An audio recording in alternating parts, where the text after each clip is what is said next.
God is good All the time. all the time. God is good. Amen. Tunay nga na ang Diyos po'y mabuti sa lahat ng araw at bawat oras. At hindi po siya nagpapabaya sa kanyang mga salita at sa kanyang mga pangako.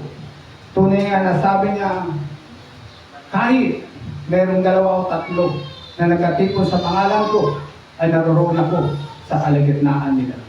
Kaya ang presensya po ng Diyos sa umaga pong ito ay tunay nga narito sa dakong lugar pong ito. Amen? Palakpakan po natin po ang Diyos na buhay sa umaga pong ito.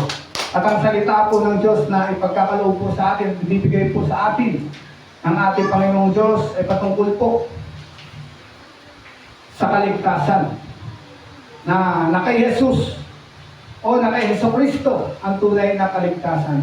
At sabi po dito sa John chapter 1 verse 1 hanggang 13, ang salita ng buhay. Ang sabi po dito, nang pasimula ay naroon na ang salita. Ang salita ay kasama ng Diyos at ang salita ng Diyos. Ano po yung tinutukoy po dito sa unang 1 chapter 1 verse 1? Nang pasimula ay naroon na ang salita. Ang salita ay kasama na ng Diyos at ang salita ng Diyos. Sino po yung tinutukoy po dito? Dito po sa salita po, sa unang 1, chapter 1. Nang pasimula ay naroon ang salita ay kasama ng Diyos. Walang iba po na tinutukoy po rito ay yung anak ng Diyos. At sino po yung anak po ng Diyos na tinutukoy po rito? Walang iba kundi ang ating pong Panginoong Jesucristo. Yan po, maliwanag po. Sabi po dito sa unang 1, chapter 1, verse 2, sa pasimula ay kasama na ng Diyos ang salita. Nilikha ang lahat ng bagay sa pamamagitan niya at walang anumang nilikha nang hindi sa pamamagitan niya. Ibig sabihin, lahat po ng nilikha po na ating nakikita dito sa mundong ito, nilikha po ito nang dahil po sa ating Panginoong Jesucristo. Nilikha po ito ng Diyos para po mapatunayan na ang salita ay tunay nga nakasama po ng Diyos na buhay. Amen? Kaya sabi po dito sa verse 4 na sa Kanya ang buhay at ang buhay siya ang ilaw ng sangkatauhan. Nagliliwanag sa kadiliman ng ilaw. Hindi ito nagapi kailanman ng kadiliman. Sinugo ng Diyos ang isang tao na nagngangalang Juan na parito siya upang magpatotoo sa ilaw at upang ang lahat ay sumampalataya sa pamamagitan niya. At sabi po dito sa verse 8, hindi siya ang ilaw, subalit naparito siya upang magpatotoo tungkol sa ilaw. Ito ang tunay na ilaw.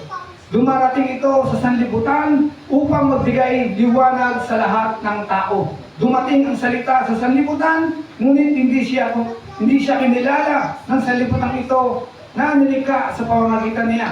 Pumunta siya sa kanyang bayan, ngunit hindi siya tinanggap ng sarili niyang kababayan. Subalit, ang lahat ng tumanggap at sumampalataya sa kanya ay bibigyan niya ng karapatang maging anak ng Diyos.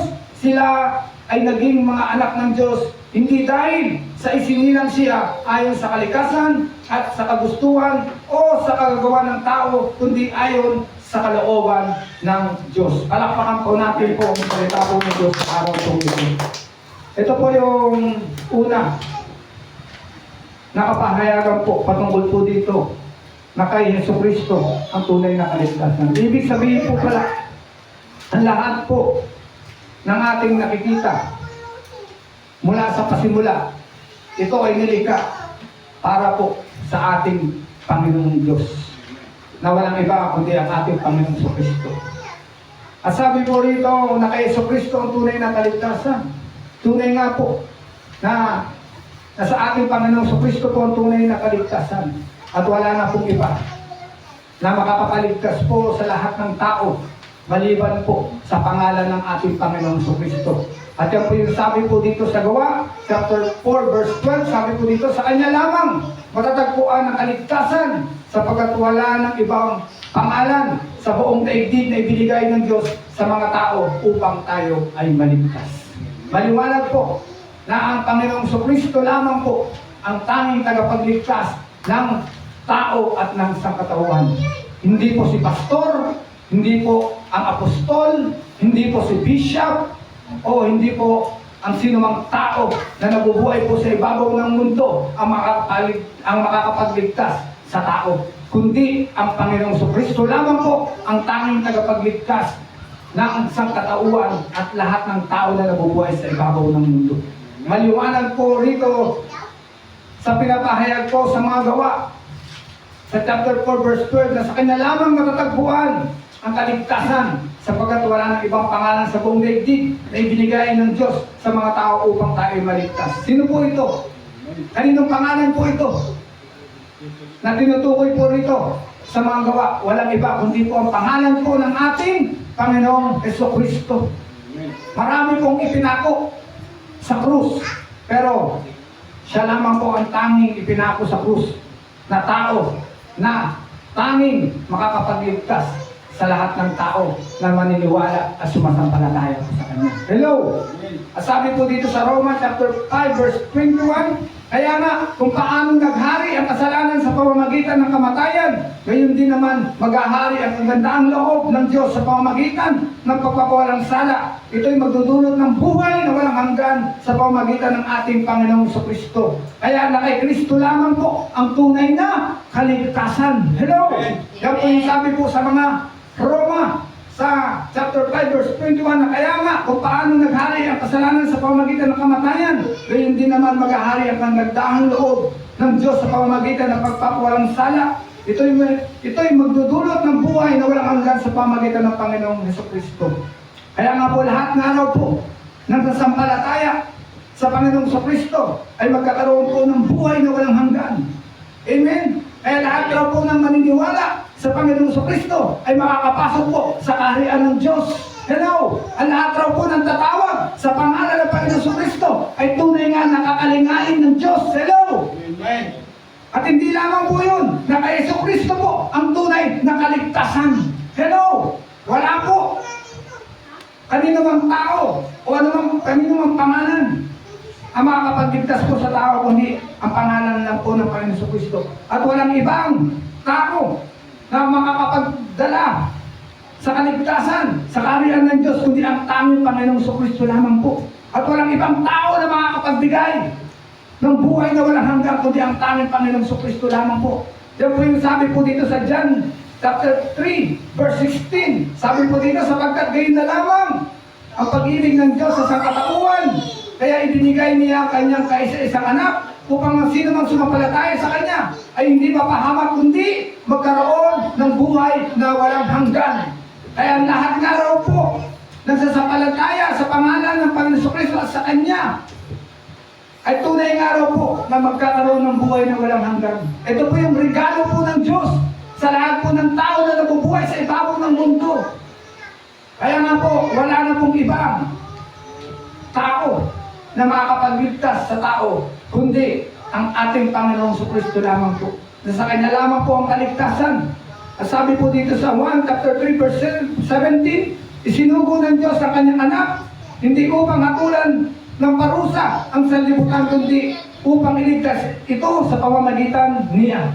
Ibig sabihin, sa pamamagitan raw po ng Panginoong Jesucristo, ang lahat ng tao na sasampalataya po sa Kanya ay tunay nga raw po na hindi na mahahatulan ng kaparusahan at hindi na raw po ito mapapahamak o mapupunta sa impyerno, kundi ito raw po ay inilipat na sa kaligtasan sa pamamagitan ng ating Panginoong Jesucristo. Hello!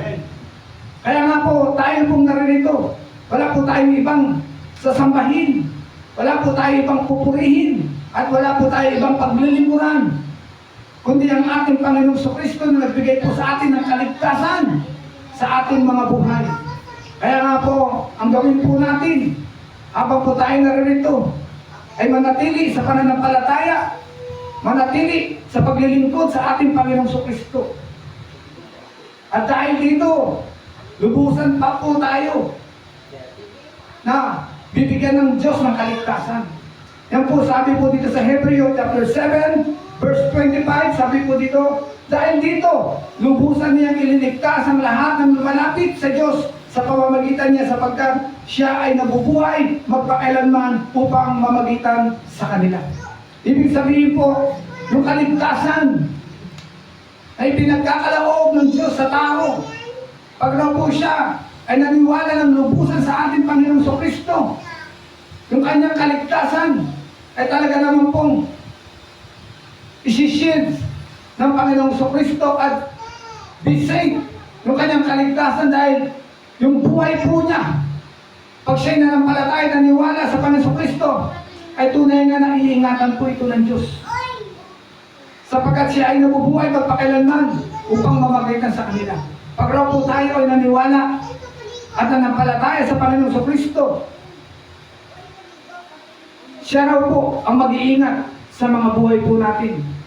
At siya raw po yung mamamagitan magpakailanman sa ating mga buhay. Walang iba kundi ang Panginoong Kristo. At kung tayo raw po ay tunay na nasasampalataya sa Panginoong Diyos at sa Panginoong Kristo, ay tayo raw po talaga ibibigyan ng buhay na walang hanggan. Yan rin po yung sabi po dito sa 1 chapter 3 verse 36.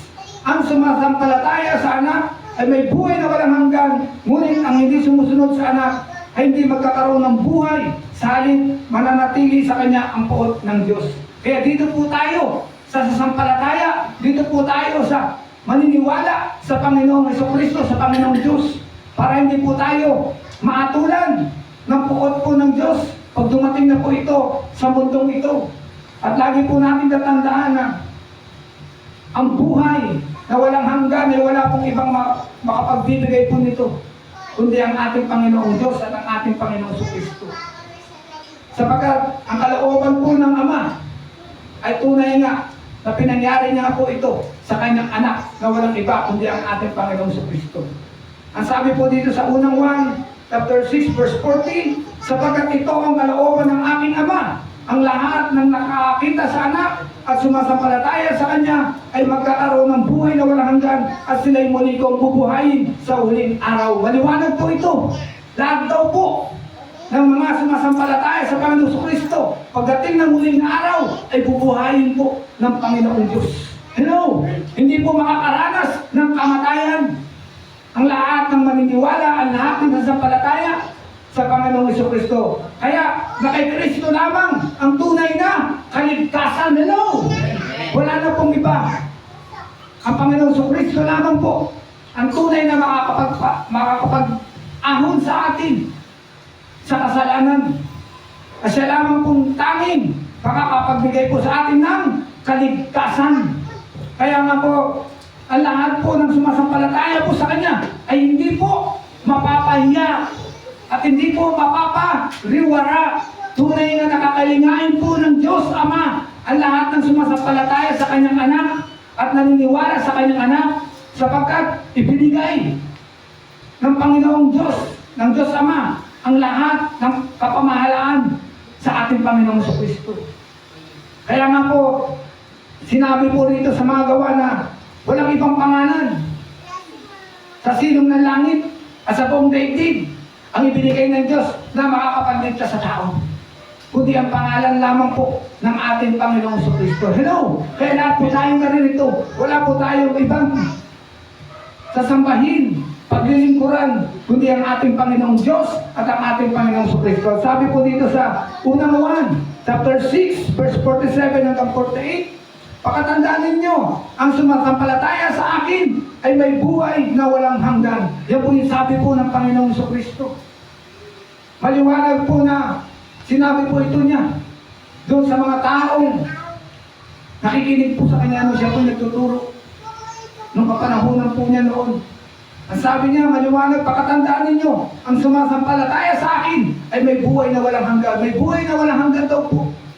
Ang lahat ng sasampalataya sa Panginoong Kristo. Kaya lahat po kayong naririto na sumasampalataya sa Panginoong Kristo, tunay na hindi po kayo mapapahamak, hindi po kayo maliligaw, at higit sa lahat, magkakaroon po kayo ng buhay na walang hanggan sapagkat ang kaligtasan po ay tunay nga na sa atin lamang pong Panginoong Kristo. Hello! Amen. Yan po yung ibinibigay po ng Diyos na mensahe po sa umaga pong ito. Na kay Kristo lamang po ang tunay na kaligtasan.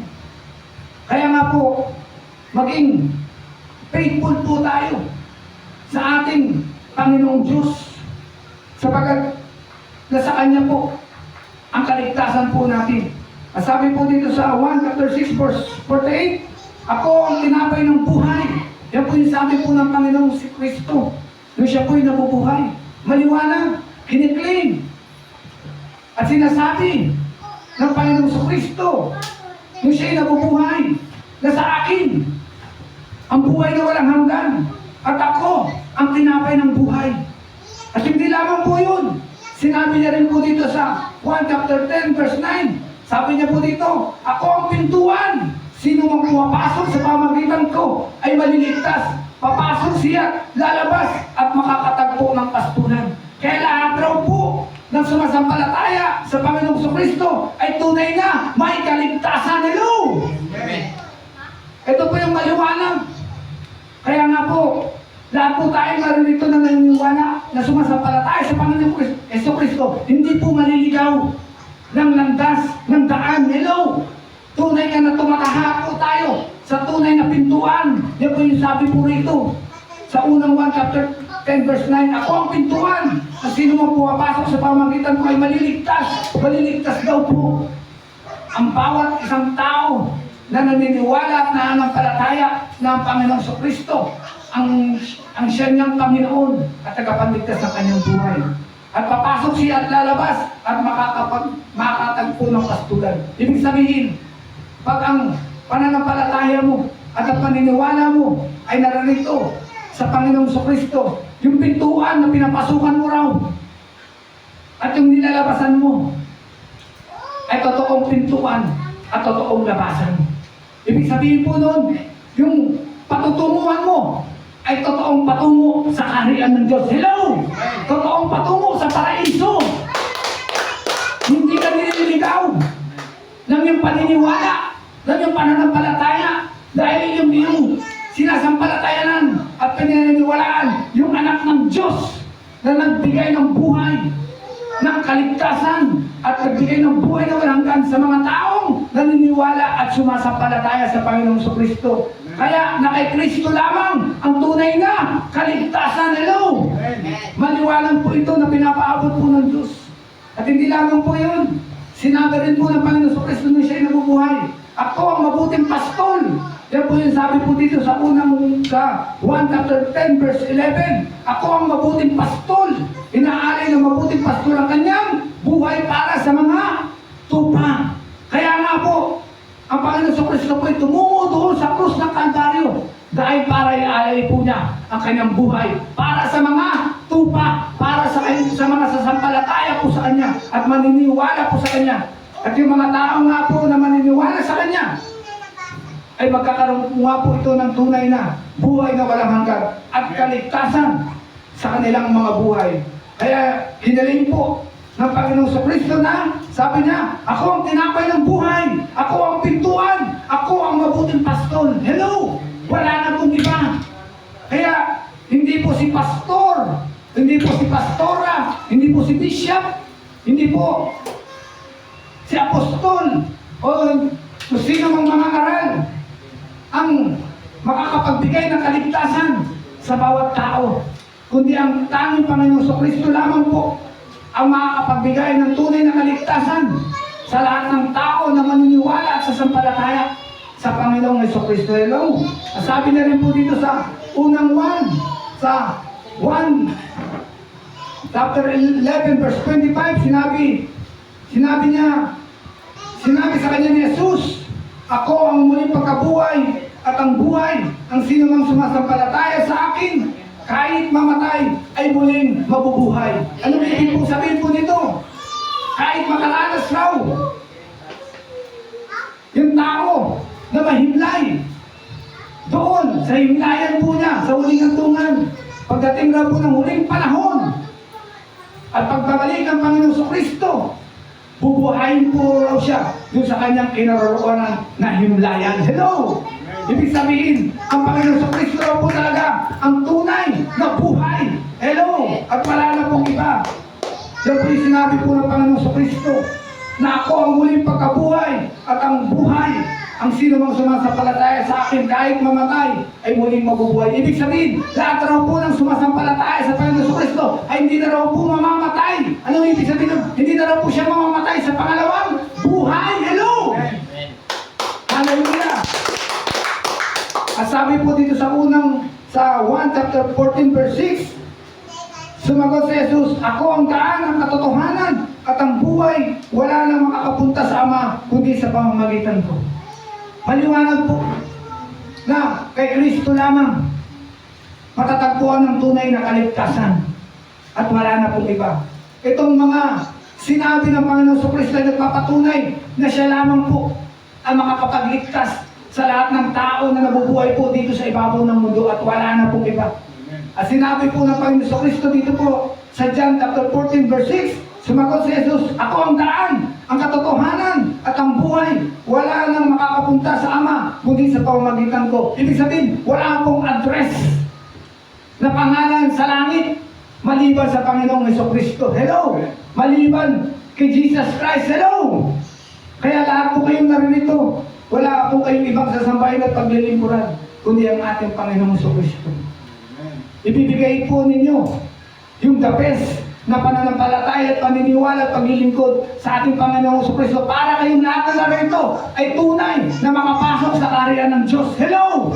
Tunay na mapagpala, tunay na tumanggap ng biyaya at kaligtasan na kaloob ng Diyos na buhay para sa mga tao na naniniwala at sumasampalataya po sa Kanya. Kaya nga maliwanag na sinabi ng Panginoon sa Kristo, ako ang daan at ang katotohanan at ang buhay. Walang makakapunta sa Ama kundi sa pamamagitan ko. Maliwanag, siya lamang. Siya lamang. Tanging siya lamang. Ang tanging tao na naging tao na ang lahat ng tao na maniniwala sa Kanya ay makakapasok sa kaharian ng Diyos. Wala na pong iba. Ang sabi niya rin po dito sa John chapter 15 verse 1, ako ang tunay na puno ng ubas at ang aking Ama ang tagapag-alaga. Ano pong ibig sabihin po nito? Siya raw yung tunay na puno ng ubas at ang aking Ama ang tagapag-alaga. Ano pong ibig sabihin po nito? Ang lahat raw po ng naniniwala po sa Kanya, ang lahat raw po ng sumasampalataya po sa Kanya, ay tunay nga raw po na hindi po mabibigo at tunay nga raw po na kapag ang lahat ng tao na sasampalataya po sa Kanya, ang Kanyang Ama ang magiging tagapag-alaga po nito at mag-iingat po sa taong maniniwala po sa Kanya. Hello! Ibig sabihin lahat po ng sasampalataya sa Panginoon Kristo ay aalagaan raw po ng Diyos Ama. Hello! Amen. Kaya lahat po kayong narito, mapabata man, mapabinata, dalaga man, may asawa man o wala, lolo man at lola, lahat na naniniwala at nananampalataya at sumasampalataya sa Panginoon Kristo. Maliwanag po yung sinasabi dito po sa 1 chapter 15 verse 1 na pag raw po tayo naniniwala at nanampalataya sa Panginoon Kristo, ang Diyos naman raw po ang mag-aalaga po sa atin at mag-iingat daw po sa atin dahil sa ating paniniwala, dahil sa ating pananampalataya sa ating Panginoong Kristo. Sabi po dito sa 1 chapter 15 verse 5, ako ang puno ng ubas at kayo ang mga sanga. Ang sino mang nananatili sa akin at ako sa kanya ang siyang magbubunga ng sagana sapagkat wala kayong magagawa kung kayo'y hiwalay sa akin. Yan po yung sabi na kung wala raw po kayo sa Panginoong Kristo ay wala raw po tayong magagawa. Ano po ibig sabihin po nun? Kung wala ka sa Panginoong Kristo at hindi ka sumasampalataya sa Panginoong Kristo at hindi ka naniniwala na siya yung tagapagligtas mo, wala ka raw magagawa dito sa ibabaw ng daigdig, dito sa ibabaw ng mundo. Ibig sabihin ng lahat raw po ng sumasampalataya sa Panginoong Kristo at naniniwala sa Panginoong Kristo ay tunay nga raw po na may power, authority. Hello! Amen.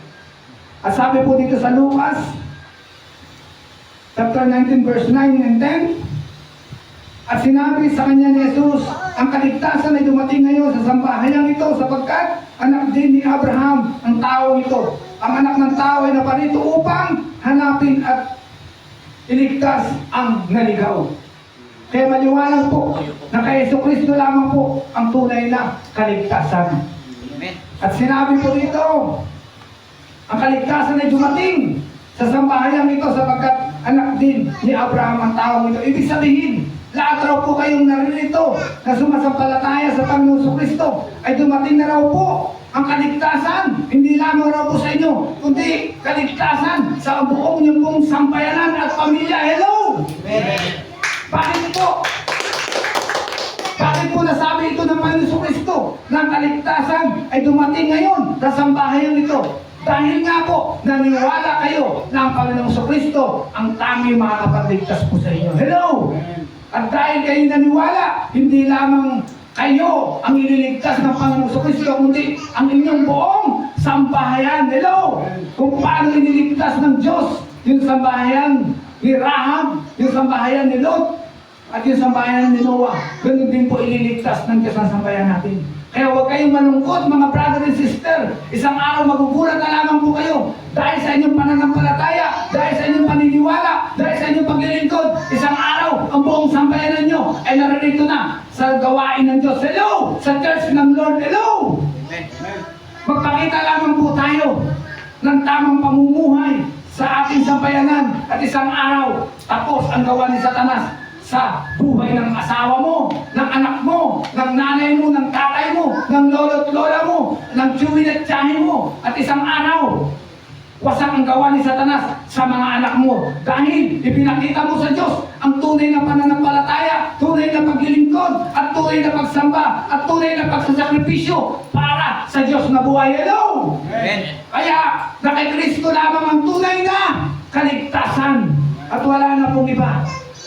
Kaya lahat raw po ng tao, na lahat ng tao na kikilala at sasampalataya sa Panginoong Kristo ay tunay nga na magkakaroon po ng buhay na walang hanggan at kaligtasan. At sabi po dito sa Mateo chapter 1 verse 21, magsisilang sila ng isang batang lalaki at si Jesus. At Jesus ang ipapangalan mo sa sanggol sapagkat ililigtas niya ang kanyang bayan sa kanilang mga kasalanan. Kaya wala pong ibang pangalan na ibinigay po ang Panginoong Diyos Ama na makakapagligtas sa tao, kundi ang pangalan lamang po ng Panginoong Jesus. Nakapropesiya na po sa mabuting balita ang pangalan po ng Panginoong Kristo bago pa po siya isilang. At sabi nga, magsisilang siya ng isang batang lalaki at Jesus ang ipangangalan mo sa sanggol sapagkat ililigtas niya ang kanyang bayan sa kanilang mga kasalanan. Kaya maliwanag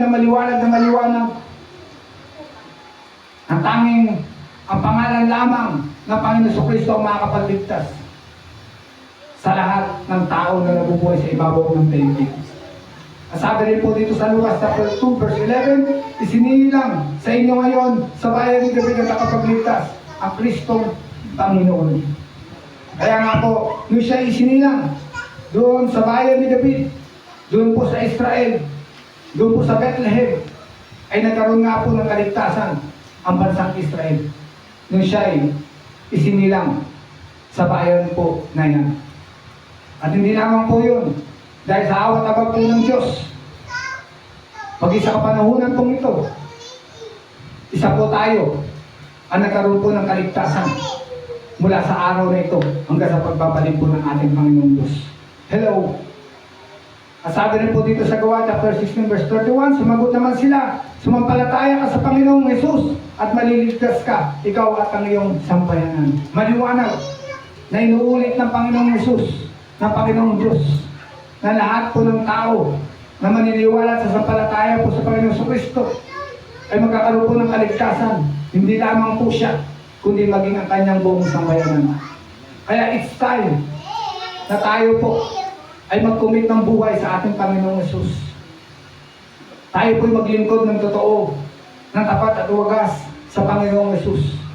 Dahil nasa Kanya po ang tunay na kaligtasan at wala na po na iba na tao makakapagligtas po sa tao kundi ang Panginoong Kristo lamang po. Kaya lahat po tayo naririto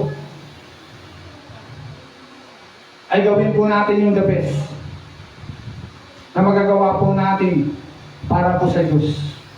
Tinawag po tayo, hiniram po tayo pinili po tayo para po sa Diyos. Para po sa Panginoong Kristo. At maglingkod po ng totoo po sa Kanya. Kaya wala nga pong ibang pangalan sa silong ng langit ang ibinigay po ng Panginoong Diyos na makakapagligtas po sa tao, kundi ang pangalan lang po ng Panginoong Kristo. Kaya sabi nga po ng unang 1 chapter 4 verse 14, nakita namin at pinatotohanan isinugo ng Ama ang kanyang anak upang maligtas at iligtas ang sanlibutan. Totoo po yun. Kaya po ang Panginoong Kristo ay tumungo po at sinugo po ng Diyos Ama ay para po sa kaligtasan ng lahat ng taong maniniwala at mananampalataya sa kanyang anak na walang iba kundi ang Panginoong Kristo.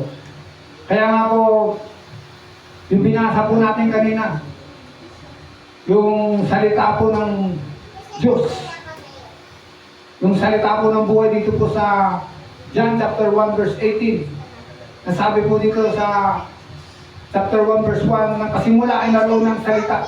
Ang salita ay kasama na ng Diyos at ang salita ng Diyos ay naroon na bago pa po siya likhain. Wala pong ibang tinutukoy po rito kundi ang Panginoong Kristo. Kaya yung kaligtasan po na tinutukoy po sa aral po ito ay matatagpuan lamang po ito sa ating Panginoong Kristo. Amen? Kaya pangawakan po natin ang salita po ito. Kaya dapat lagi po natin tandaan na bago pa po nilikha ang sanlibutan ay pinili na po tayo ng Diyos. Sabi ko, bago pa gawin ang sanlibutan, bago pa lagyan ng mga puno, ng mga halaman, ng mga ibon, ng mga isda, ng mga bundok, ng mga araw o anumang nilikha, ay pinili na raw po tayo ng Diyos. Bakit raw po tayo pinili ng Diyos? Para makita po natin yung kabutihan ng Diyos ngayon sa mga buhay po natin. At yung kaligtasan po ay talagang plano po ito ng Diyos sa mga sasampalataya po sa kanyang anak. Kaya nga po, bago pa tayo isinilang dito sa mundong ito, ay pinili na po tayo at inirang na po tayo.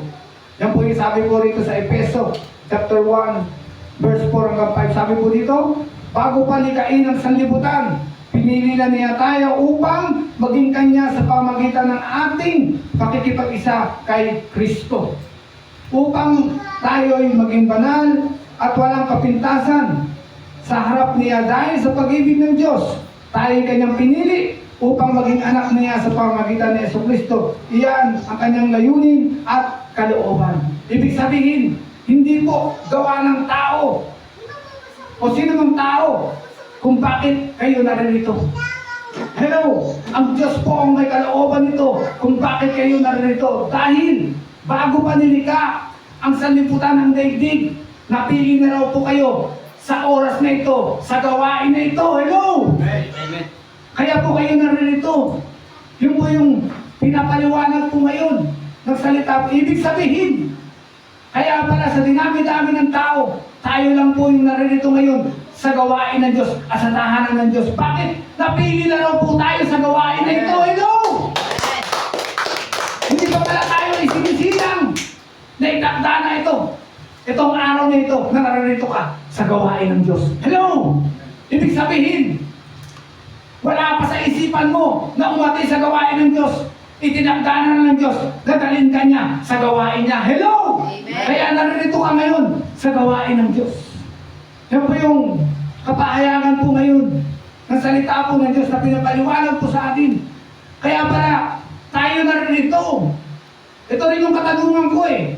Bakit ba ako tinawag ng Diyos na mga ngaral?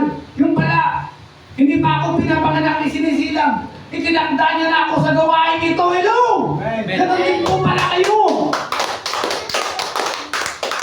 Hindi sa kagustuhan daw natin, kundi itinakda na raw ng Diyos ngayon sa buhay natin na gawin ito para sa Diyos. Hello! Amen. Kaya ipinili, ipinukod na na tayo. Itinalangin na tayo sa gawain ito dahil tayo po pala talaga ay mga anak ng Diyos. Tagalangit raw po tayo. Hindi raw po tayo tagalupa. Hello! Kaya kahit anong gawin ni Satan sa mga buhay po natin, wala po siyang tagumpay. Dahil bago pa raw po tayo isinilang, bago raw po tayo mag-aisip pa, maging tao sa mundong ito, napili na pala tayo ng Diyos para makapasok sa kanyang kaharian. Amen. Hello! Napakagandang balita. Nasabi po dito sa Efeso chapter 1 verse 4 hanggang 5, bago palikain ng sanlibutan, pinili na niya tayo upang maging kanya sa pamamagitan ng ating pakikipag-isa kay Kristo, upang tayo ay maging banal at walang kapintasan sa harap niya dahil sa pag-ibig ng Diyos. Ibig sabihin, sa pamamagitan ng pakikipagkaisa natin sa Panginoon sa Kristo, tayo raw ay gagawin niyang banal at walang kapintasan sa harap ng Diyos Ama. At dahil raw sa pag-ibig ng Diyos, gagawin na raw ito ng Diyos sa mga buhay po natin. Hello! Napakagandang balita. Amen. Para po sa ating mga anak ng Diyos sa panahon pong ito. Kaya pala tayo nilikha. Kaya pala tayo isinilang sa mundong ito. Kaya pala tayo naririto. Dahil naitakda na pala ang mga buhay po natin para sa Diyos. Hello! Para sa Diyos! Amen. Itinakda na tayo para sa Diyos! Kaya binubuksan ng Diyos ang ating mga isipan sa umagang ito. Kaya pala tayo naririto ngayon sa gawain ng Diyos dahil itinakda na pala ito ng Diyos sa mga buhay po natin. Hallelujah! Kaya sabi niya, tayo ay kanyang pinili upang maging anak sa pamamagitan ni Jesucristo. Iyan ang kanyang layunin at kalooban. Pinili na raw po tayo para maging anak ng Diyos. Hello! Amen. Kaya ano pang hinihintay po natin mga brother and sister?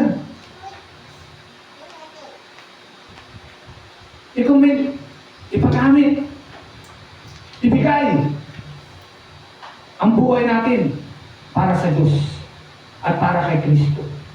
Kung paano nagbigay ang Panginoon sa Kristo ang buhay at kung paano niya inalay, ganun din po ang gawin po natin.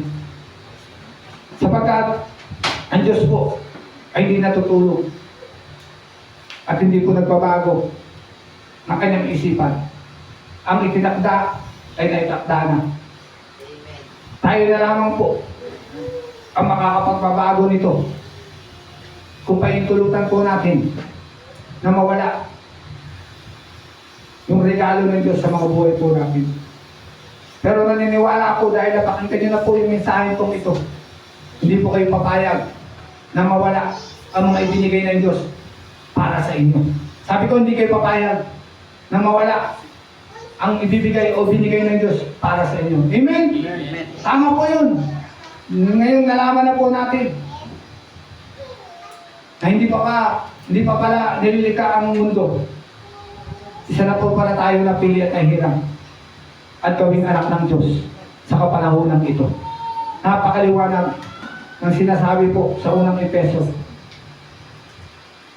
Kaya nga po, ang gawin na lamang po natin, sumunod at manatili sa kalawalatian po ng Diyos. Kaya nga po, sabi po dito sa unang 1, chapter 2, verse 6, sino mang nagkasabing na natili siya sa Diyos ay dapat mamuhay tulad ng pamumuhay ni Jesucristo.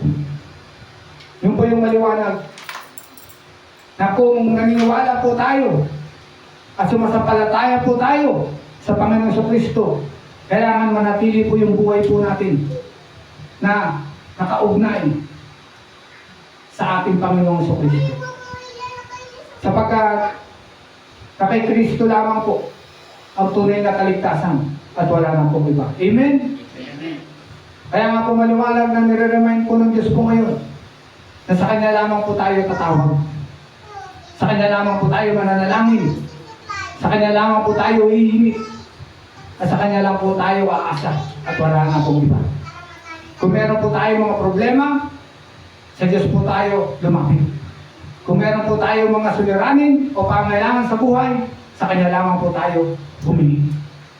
At kung tayo po ay nalulungkot, sa kanya lang po tayo humingi ng gabay at patnubay.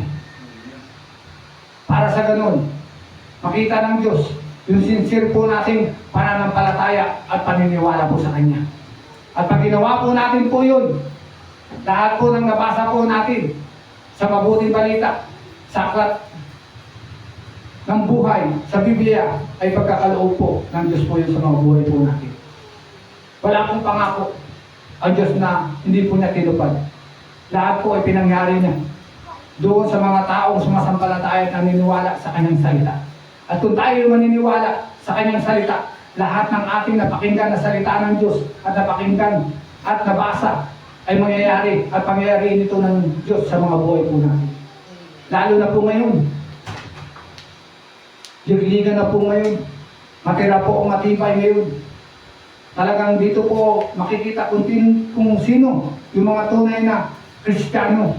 Kung tunay kang pinili at tinirang, manatili ka sa Diyos. Sabi ko, kung tinirang ka, manatili ka sa Diyos. Amen. Huwag kang makinig sa mga kasinungalingan na sinasabi ng mga tao sa paligid mo. Paniwalaan mo yung salita ng Diyos, yung nabasa mo. Yun ang panghawakan mo, hindi yung sinasabi ng tao. Dahil pag nakinig ka sa sinasabi ng tao at sa kasinungalingan ng tao, mawawala ka sa will ng Lord. Hello?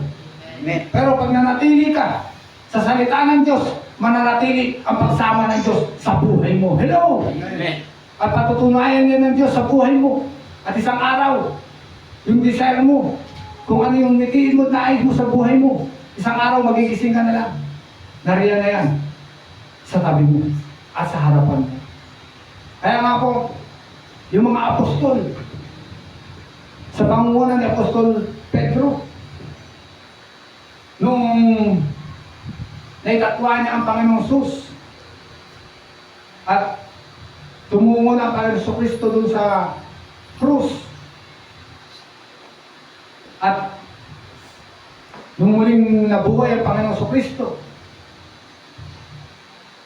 ay siya po'y nagbalik loob sa Diyos. At mula nga noon, nung pinahayag ng Panginoong Yesus ang buhay niya sa mga apostol at sa mga alagad, naglingkod na po ng tuloy-tuloy sila Apostol Pedro at ang mga alagad po noon. At ano po yung nangyari? Naririto nga po sa kapanahunan po natin na dahil sa kanilang pagkasakripisyo at dahil sa kanilang pagiging martir sa pananampalataya at paniniwala sa ating Panginoong Kristo, tayo po ang umani ng kanilang pagkasakripisyo. Hello! Amen. Natanggap natin ang mabuting balita. Nalaman natin ang katotohanan. Natuklasan natin ang sekreto ng kaligtasan na walang iba kundi ang ating Panginoong Kristo. Amen. Kaya na kay Kristo ang tunay na kaligtasan. Hello! Amen. Wala na po dito. Kaya nga po, sabi po muli sa Gawa chapter 4 verse 12, sa kanya lamang matatagpuan ang kaligtasan sapagkat walang ibang pangalan sa buong daigdig na ibinigay ng Diyos sa mga tao upang tayo ay maligtas. Kaya nga po, panghawakan po natin ang salita po ng Diyos sa araw po ito. Tayo po ang pipili. Tayo po ang magdesisyon kung saan po tayo tutungo. Hindi po yung asawa natin, hindi po yung kapitbahay po natin, hindi po yung kapamilya po natin, o sampayanan po natin. Tayo mismo po ang pipili dahil tayo po ay pinili ng Diyos. Hello! Amen. Tayo po ang magdesisyon kung magiging martir po tayo sa ating sinasampalatayanan po ngayon. Tayo po ang magdesisyon kung ipaglalaban po ba natin yung natanggap po natin, yung narinig po natin na salita po ng Diyos sa mga taong makakaharap po natin. Hello! Tayo po Amen. ang gagawa ng kaligtasan po natin. Hindi po sino mang tao. Tayo po ang didesisyon o magpapasya kung ano yung tatahakin po nating buhay sa mundo pong ito. Kaya, pinapaabot po ng Diyos ang kanyang mensahe na kay Yesu Kristo lamang ang tunay na kaligtasan at wala na pong iba. Kaya lahat po ng tao na nabubuhay po sa ibabaw ng mundo, kay Kristo lamang at si Kristo lamang ang tunay na kaligtasan para sa tao at para makapasok sa langit, para makapasok sa kaharian ng Diyos. Kaya sabi niya nga po sa John chapter 14 verse 6, ako ang daan at ang katotohanan. Walang makakapunta sa Ama kundi sa pamamagitan ko. Hello. Kaya lahat po ng mga salita po na yan ay panghawakan po natin. Amen. Dahil yan po ang magiging susi ng kaligtasan po natin. Yung mga salita po ng Diyos na narinig po natin. Ilagay po natin po yan sa ating espiritu at kaluluwa, puso, isipan. Amen. Upang sa ganon, hindi yan maagaw ng sino man. Kahit si Satanas, hindi niya kayang agawin ang kaligtasan natin kung ito iingatan natin. Hello! Amen. Hallelujah! Kaya nga, muli, nire-remind ng Diyos na hindi ka pa isinisilang, itinakda ka na ng Diyos na maging Kanya, na maging anak niya. Kaya nga, dahil napili ka, nahirang ka, ikaw na ang magpapasya kung ano ang tatahakin mong landas o buhay sa mundong ito. Pero dahil nalaman na po natin yung totoo at tunay at sikreto kung sino pala ang tunay na kaligtasan at magbibigay ng kaligtasan sa buhay natin, panghawakan po natin ang salita po ng Diyos na ito. Mula sa araw na ito hanggang sa pagbabalik po ng ating Panginoon Kristo. And lastly, sabi po dito sa Roma chapter 4, verse 7 hanggang 8, pinagpala ang mga taong pinatawad na ang pagsuway at ang mga taong pinawi na ang mga kasalanan. Pinagpala ang taong hindi na pagbabayaran ng Panginoon sa kanyang mga kasalanan. Ulitin ko, pinagpala ang mga taong pinatawad na ang pagsuway at ang mga taong pinawi na ang mga kasalanan. Sino po yun na tinutukoy po ni Apostol Pablo dito po sa Roma chapter 4 verse 7 na pinagpala ang mga taong pinatawad na ang pagsuway at ang mga taong pinawi na ang kasalanan. Tayo po yun. Tayo pong naniwala ngayon sa ating Panginoong Kristo na siya ang tanging tagapagligtas natin ng buhay po natin. Hello! Amen. Pinawi na raw po, pinatawad na raw po yung ating mga kasalanan at yung ating pagsuway ay hindi na raw po ito tinignan ng Diyos. Ang tinignan niya ngayon, yung paniniwala mo, yung pananampalataya mo, yung paglilingkod mo sa Diyos na buhay. Ano? Yan po yung tinitingnan po ngayon ng Diyos, yung pagsasakripisyo mo, yung pagbibigay mo sa gawain ng Diyos, at higit sa lahat, yung pananalangin mo para sa kaligtasan mo at ng buong sambayanan mo. Hello! Yan po yung tinitingnan ng Diyos po ngayon sa mga buhay po natin.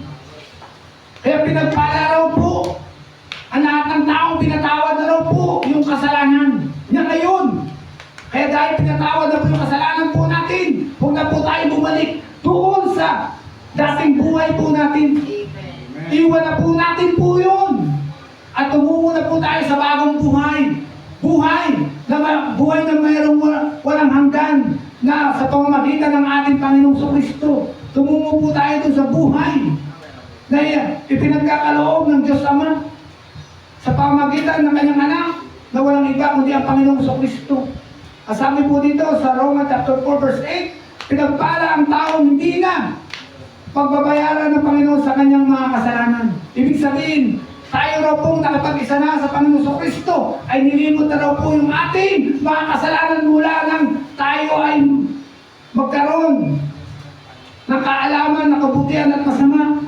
Nung raw po tayo natutong gumawa ng kasalanan mula sa oras at araw na yun ng ating kabataan hanggang sa tayo po'y makakilala sa Panginoong Kristo, ay nilimot na raw po yun ng ating Panginoon.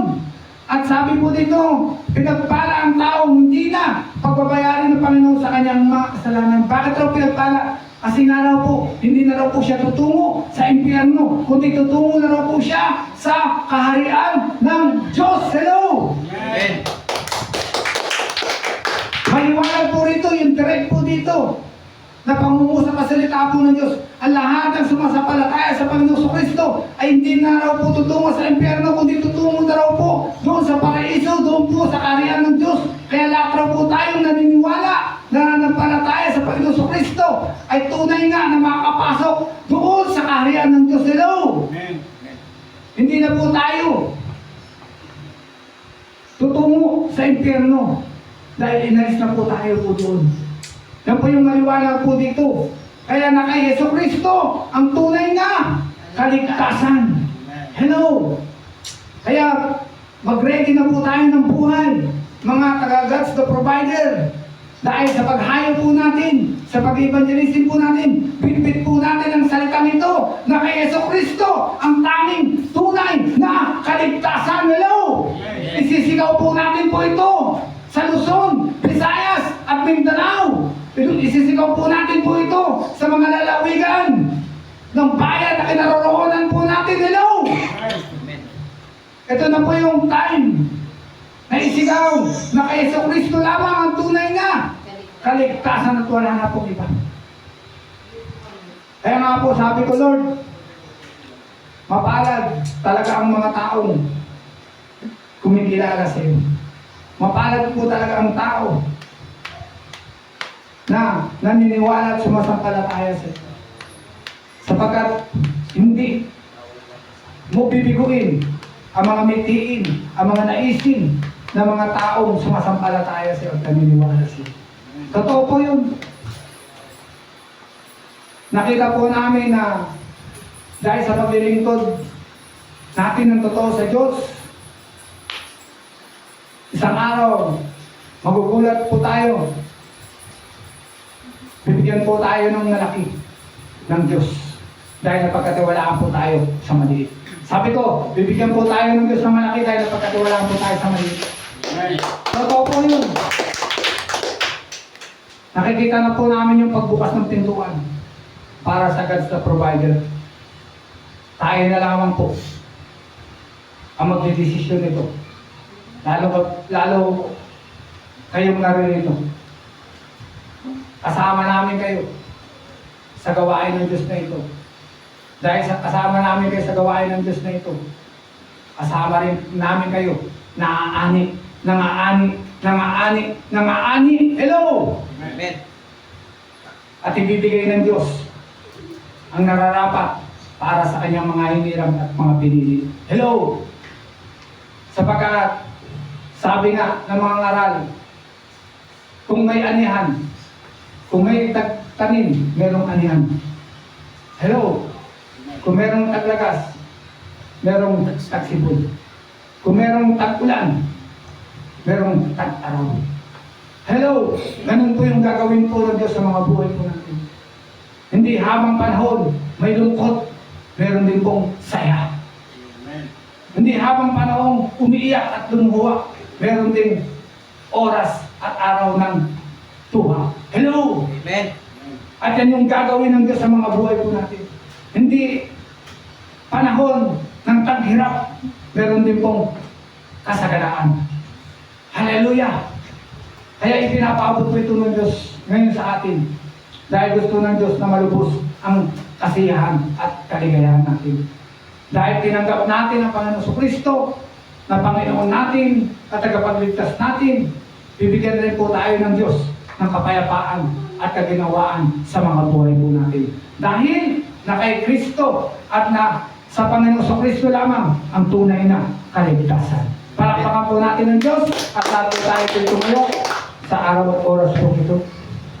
Hallelujah, Jesus.